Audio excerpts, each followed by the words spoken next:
At so ayan, hi guys, welcome back sa channel natin at eto na nga si Full Spoiler Chapter 1141. So tignan nga natin kung ano-ano yung mga naganap dito at sa bandang dulo magbibigay lang tayo ng konting feedback dyan. Pero eto nga, bago tayo magsimula ay kung bago ka pa lang din sa channel natin ay huwag mo kalimutang mag-subscribe at pakipindot na rin ay ang notification bell para ma-update ka every time na meron tayong bagong upload. So yun lang naman po at ulit ay huwag na nga natin patagalin pa.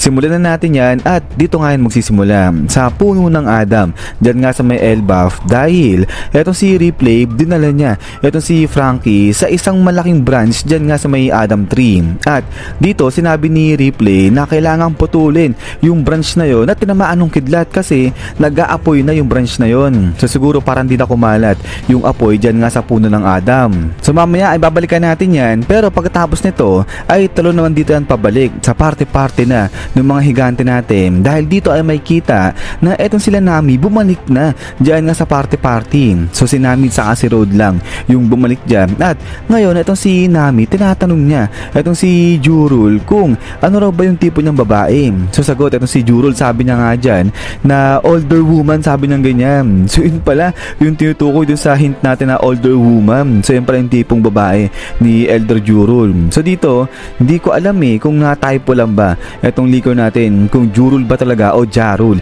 yung tinatanong nga nito ni Nami kasi akala ko patay na si Elder Jurul. But anyways ay ayan nga yung para dito kay Nami, tinatanong niya lang kung ano yung tipo na babae ni Elder Jurul at ayan nasagot niya nga older woman.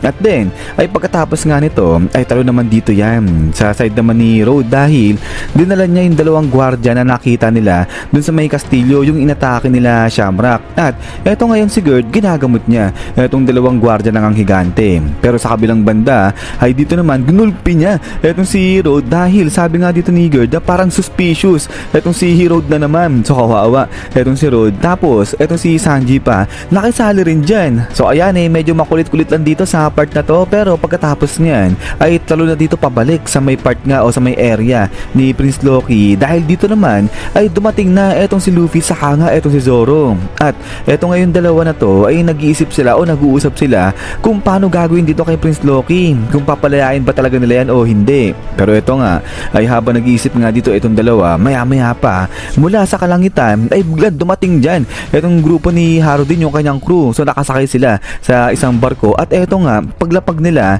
sinasabihan nila itong si Luffy na wag ituloy itong pagpapalaya dyan kay Prince Loki. Pero wala na, it's too late na dahil napalaya na nga nila dyan itong si Prince Loki ngayon. So ito finally ay nakalaya na nga itong si Prince Loki dyan sa pagkakakadena niya. So dito sa pagkakalaya ni Prince Loki ay ang daming tanong katulad na lang ng ano na kaya yung lagay nito ni Prince Loki. Kasi di ba kung matatandaan ninyo sa nakalipas sa chapter itong si Prince Loki inatake nga yan ito ni Cerberus at ayun. So parang critical pa dito yung lagay nga ni Prince Loki kasi nga hindi maganda yung pagkakasaksak sa kanya dyan ito ni Cerberus. So kaya ang tanong ay okay pa ba dyan itong si Prince Loki. So although napalaya yan nila Luffy pero makakalaban pa kaya rito itong si Prince Loki.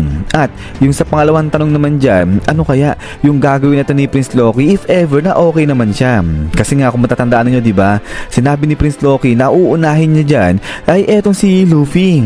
So although pinalaya nga ni Luffy etong si Prince Loki pero sabi nga ni Prince Loki noon kapag napalaya siya nito ni Luffy ay talagang titirahin niya rin etong si Luffy. So uunahin niya ba etong si Luffy o di naman kaya ay ibabaling niya kagad yung galit niya dito na sa mga Holy Knights lalo na dito kay Shamrock. Pero yun lang, kung uunahin ni Prince Loki etong si Shamrock ay dapat magmadali siya dyan kasi nga diba aalis etong si Shamrock tapos yun pa may magic circle pa dyan. So kapag ginamit ni Shamrock yung magic circle ay baka segundo lang mapunta siya kaagad dun sa may Marijoa. So yun dinaabutin ito ni Prince Loki pag nagkataon etong si Shamrock dyan. So kaya ayan, kayo ba guys, sa tingin nyo ba ay makikipag-alyansa muna etong si Prince Loki dyan kay Luffy at lalabanan nila itong grupo ng Holy Knights. So ito maganda pag nagkataon ay talaga makikita natin kung gano'ng kalakas itong mga Holy Knights laban dyan kay Prince Loki at ganoon rin makikita natin kung gano'ng kalakas itong si Prince Loki. At ayun pa may nag-arise nga na tanong dito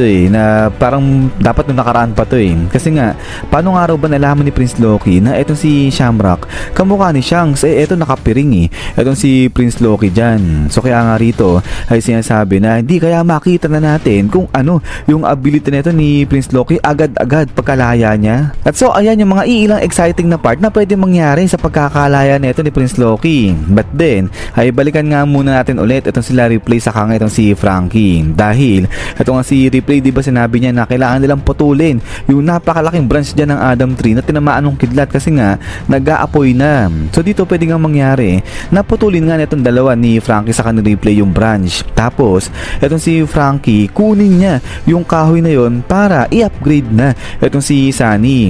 So ito sa tingin ko ay talagang possible yan, pwede mangyari yan. Lalo na itong si Frankie sa tingin ko hindi niya aaksayahin itong kahoy ng Adam Tree. Gagamitin niya talaga yan as much as possible kung pwede pa talagang gamitin yan. At dahil nga sa nalalapit na itong pagkatapos o yung Ragnarok ng One Piece natin, kaya sa tingin ko mas maganda na nga rin kung i-upgrade nila itong si Sunny ngayon dyan. Pero ayan bago nga tayo matapos ay balikan nga natin itong mga hint na to na binigay nga sa atin kahapon nung leaker natin na makikita natin dyan nga kay chapter 1141. So yung iba dito nakita na nga natin sa spoiler. So ito si Kuya na parang gulat, baka yung pinapatukuyan nito ay yung sa pagpapalaya nga dyan kay Prince Loki. At kasabay na nga rin yan ito yung kay Shaquille na sinasabi niya nga na no don't do it. So ito naman yung dun sa sinasabi kanina yung sa pagdating ng crew nila Harudi na pinipigilan nga sila Luffy na wag na palayain si Prince Loki.